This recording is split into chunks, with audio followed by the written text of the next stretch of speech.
আসসালামু আলাইকুম। Hello everyone. যে লোকটাকে দেখতে পাচ্ছেন, ওনার কাছে প্রায় ৩ লক্ষ টাকার কাছাকাছি ছিল।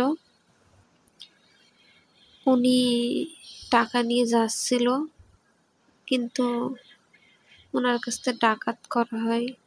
আর উনি হাত পা ছড়িয়ে অনেক কান্না করছে আর বলছে, আমি বাঁচতে চাই, আমি বাঁচতে চাই। কি একটা মর্মান্তিক ঘটনা দেখুন। এতগুলো টাকা, উনি অনেক কান্না করছে আর বলছে বাঁচতে চাই, বাঁচতে চাই, কিছু একটা করেন। কি হচ্ছে দেশে এগুলা বুঝতে পারছি না। কোথাও আমরা কোথাও সেফ না। এগুলো কি হচ্ছে দেশের ভিতর কিছুই বুঝতে পারছি না।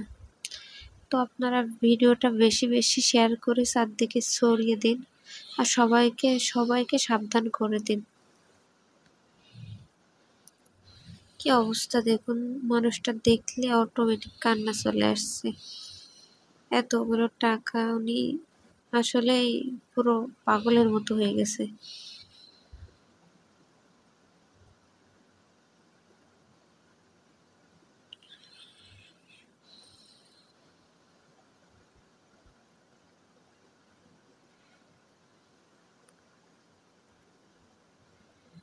কি অবস্থা দেশের ভিতর, কি চলছে কিছুই বুঝতেছি না।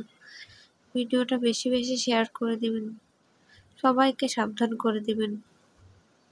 সন্ধ্যার পর যেন বাইরে বের না হয়।